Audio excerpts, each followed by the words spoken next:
오늘 우리에게 주시는 하나님의 말씀은 예레미야 43장 1절부터 13절까지 말씀입니다.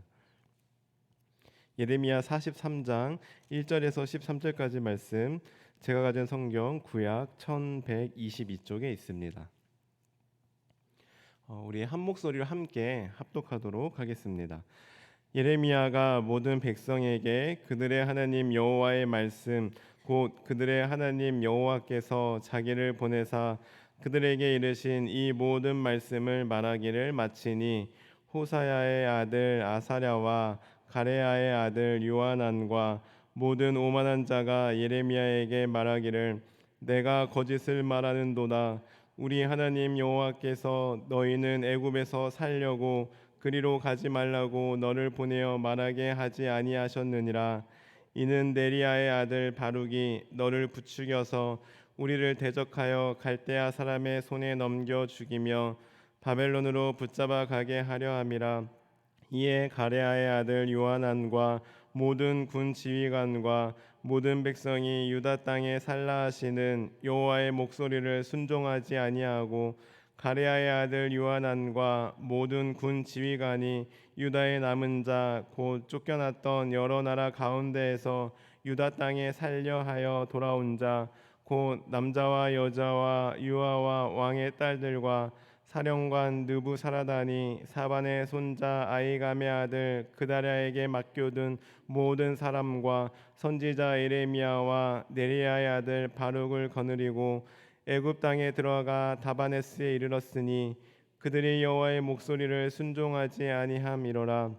다바네스에서 여호와의 말씀이 예레미야에게 임하여 이르시되 너는 유다 사람의 눈 앞에서 내 손으로 큰 돌 여러 개를 가져다가 다바네스에 있는 바로의 궁전 대문의 벽돌로 쌓은 축대의 진흙으로 감추라.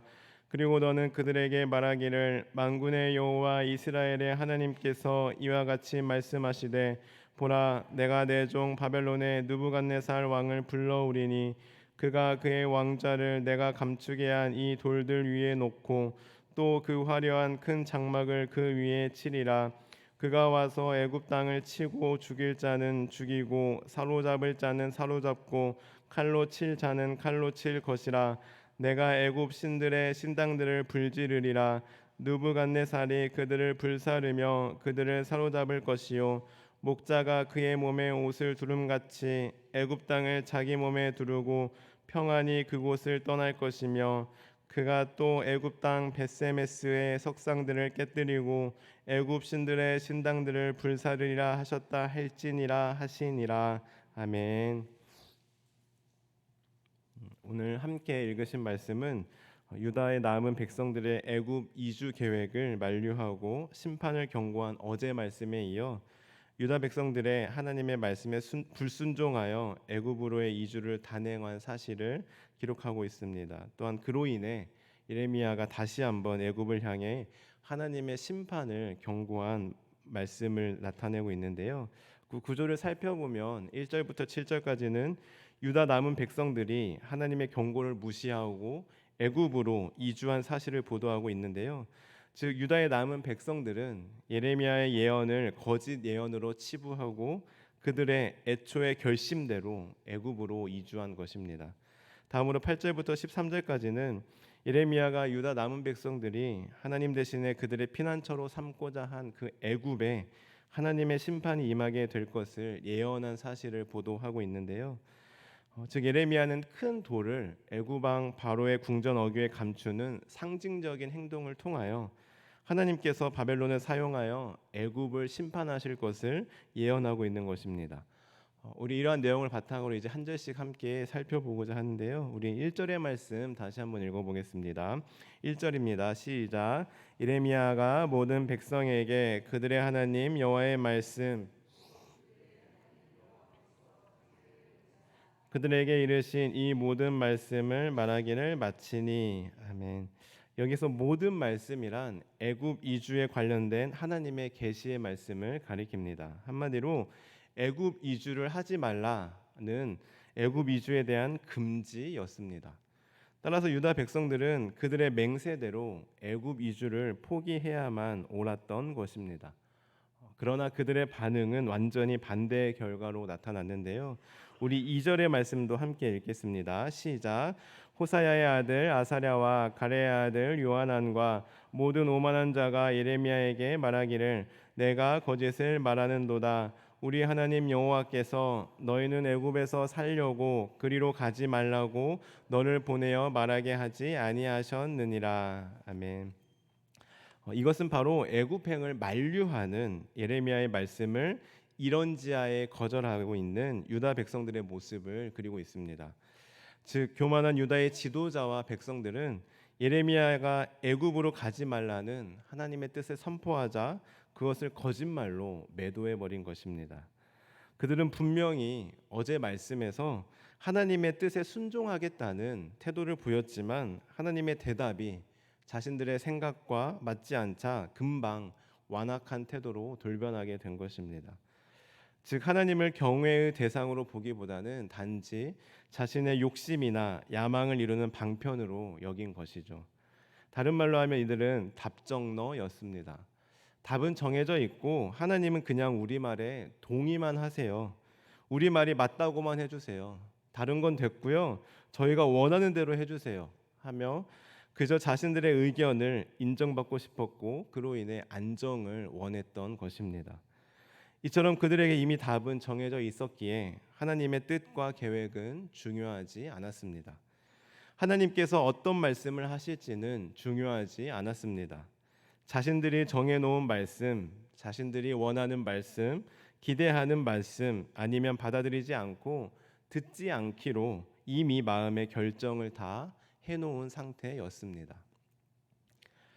예전에 어떤 분께서 저에게 그런 권유를 해주셨습니다. 목사님, 유튜브에서 아무개 목사님 설교를 한번 들어보세요. 너무 은혜롭고 좋아요.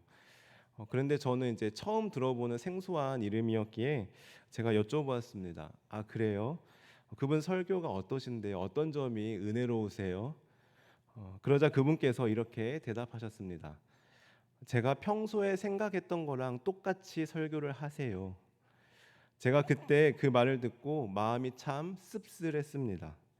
아, 이분은 은혜로운 설교의 기준이 내 마음, 내 생각, 내 주장과 동일할 때 은혜롭다고 느끼는구나. 설교를 하나님의 말씀의 능력으로 바라보는 것이 아니라 하나님의 말씀으로 듣고 받아들이는 것이 아니라 공감 정도로만 바라보시는구나 하고 생각하게 되었습니다. 여러분 정말 죄송하지만 내 마음을 시원케 하는 공감적인 측면에서 말씀을 바라보시고 원하신다면 김창옥 쇼를 들으시기 바랍니다. 아니면 김미경 씨 강의를 들으시기 바랍니다. 김창옥 씨나 김미경 씨의 강의가 훨씬 더 웃기고 재밌고요. 내가 원하는 은혜의 기준이라 여기는 공감도 더 얻을 수 있어서 훨씬 더 은혜롭다고 여겨지실 것입니다. 그러나 내가 정말 하나님의 말씀을 하나님의 말씀으로 받아들이길 원하신다면, 말씀을 통해 하나님의 능력이 있음을 믿으신다면, 하나님의 말씀에 영원한 생명이 있으심을 믿으신다면 하나님의 말씀을 들으시기 바랍니다. 내 말씀 말고요, 내 생각 말고요, 내가 원하는 말씀, 공감되는 말씀 말고요, 하나님의 말씀을 들으시고 하나님의 생각을 묵상하시기 바랍니다. 그럴 때 그 말씀은 진정 나에게 하나님의 말씀으로 다가올 것이며, 하나님의 그 말씀은 살아있고 활력이 있어 좌우의 날선 어떤 검보다도 예리하게 우리 혼과 영과 및 관절과 골수를 찔러 쪼개며 우리의 마음과 생각과 뜻을 판단하여 주실 것입니다. 뿐만 아니라 말씀은 우리를 교훈하시며 때로는 책망하시고 바르게 함과 의로 교육하실 것입니다. 나아가 우리로 하여금 하나님의 사람으로 온전하게 하며 모든 선한 일을 행할 능력을 갖추게 하여 주실 것입니다. 간절히 바라기는 하나님의 말씀이 저와 여러분의 삶에 어떤 격언이나 조언이나 감동적인 글귀 정도로만 그치는 것이 아니라 하나님의 말씀으로 살아 역사하시는 하나님의 능력의 말씀으로 경험되어지길 주님의 이름으로 간절히 축원합니다. 우리 계속해서 8절부터 보시면 불순종한 남유다를 향한 하나님의 말씀이 예레미야에게 다시 임하는데요. 우리 9절과 10절 두 절 함께 다시 읽어보겠습니다. 시작. 너는 유다 사람의 눈 앞에서 내 손으로 큰 돌 여러 개를 가져다가 다바네스에 있는 바로의 궁전 대문의 벽돌로 쌓은 축대의 진흙으로 감추라. 그리고 너는 그들에게 말하기를 만군의 여호와 이스라엘의 하나님께서 이와 같이 말씀하시되 보라 내가 내 종 바벨론의 느부갓네살 왕을 불러오리니 왕자를 내가 감추게 한 이 돌들 위에 놓고. 아멘. 아멘.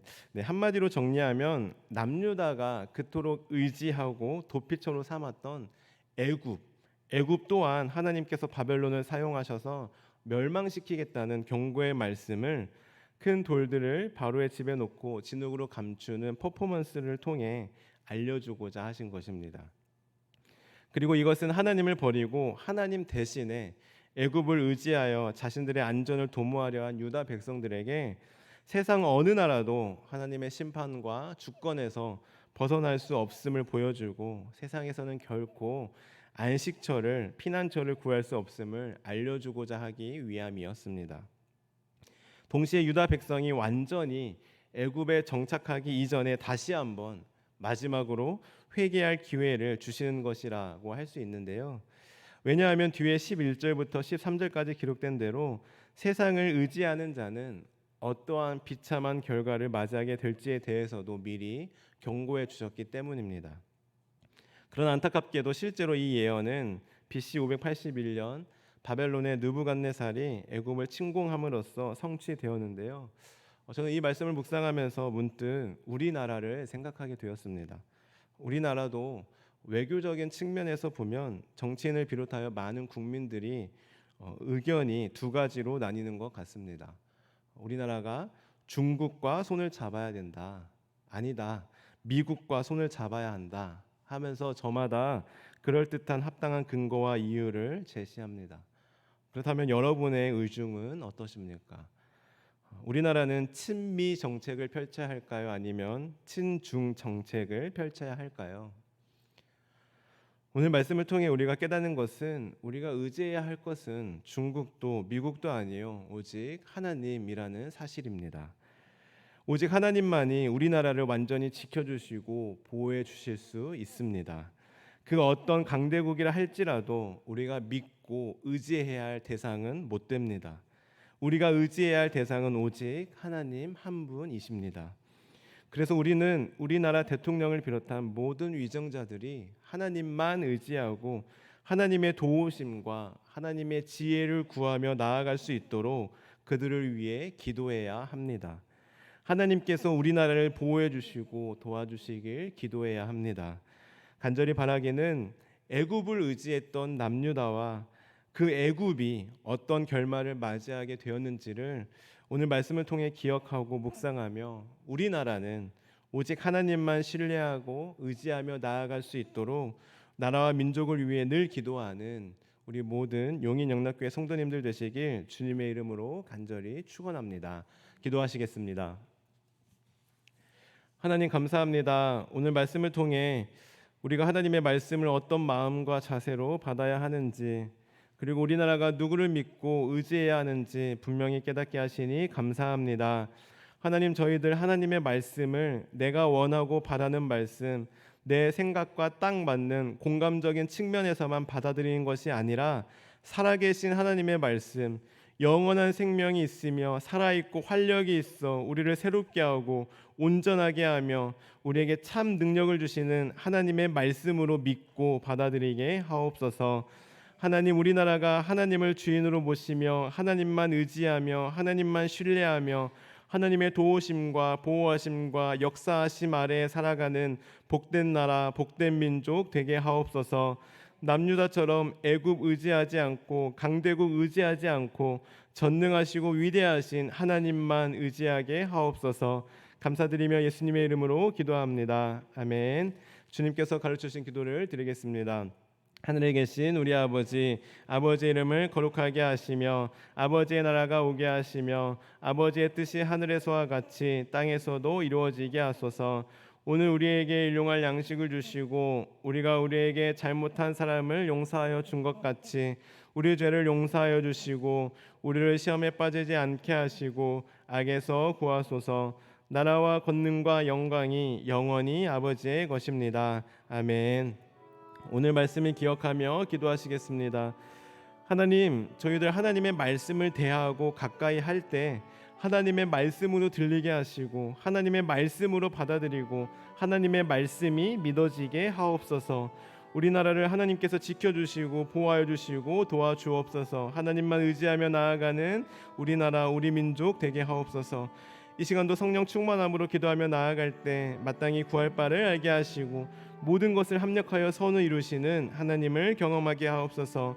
다음으로 각 가정을 위해 기도하실 때 군에서 복무하거나 해외 타지에 나가 있는 자녀들과 가족들을 지켜주시고 보호하여 주옵소서. 만남의 복을 주시고 때를 따라 돕는 은혜를 주옵소서. 교회를 위해 기도하겠습니다. 우리 교회가 섬기고 있는 선교사님들의 신변을 보호하여 주시고 가정을 책임져 주시며 선교 사역에 필요한 모든 것을 채워주시고 공급하여 주옵소서. 또한 우리 중고등부 여름 수련회와 청년부 수련회를 위해 기도합니다. 준비하시는 우리 교역자들과 교사들에게 임원진들에게 힘과 능력을 더해 주시고 아이들과 부모님들의 마음에 찾아가 주셔서 그 마음을 움직여 주시고 참석하고자 하는 사모하는 마음을 주옵소서. 그리하여 이번 여름 하나님을 만나고 믿음이 깊어지는 귀한 시간 되게 하옵소서. 나라와 민족을 위해서는 북한 땅에 악한 정권이 무너지고 주님의 복음이 굳건히 세워지게 하시며 하나님의 때에 복음으로 통일되게 하옵소서. 나아가 우리 모든 환우들을 위해 우리의 기도가 필요한 분들을 위해 그리고 개인적인 기도 제목을 놓고 기도하며 나아가겠습니다. 기도하시겠습니다. 하나님 감사합니다. 오늘 말씀을 통하여 우리가 하나님의 말씀을 어떻게 받아들이고 어떻게 들어야 하는지 깨닫게 하시니 감사합니다. 하나님, 저희들 하나님의 말씀을 듣고 하나님의 말씀을 읽고 하나님의 말씀을 가까이 할 때 나의 생각, 나의 경험, 나의 이성, 나의 예상, 내가 원하는 것, 나의 바람 다 내려놓고 하나님의 말씀에 온전히 귀 기울이게 도와주시고 하나님의 말씀이 하나님의 말씀으로 믿어지게 도와주시고 하나님의 말씀이 하나님의 말씀으로 받아들여지게 인도하여 주옵소서.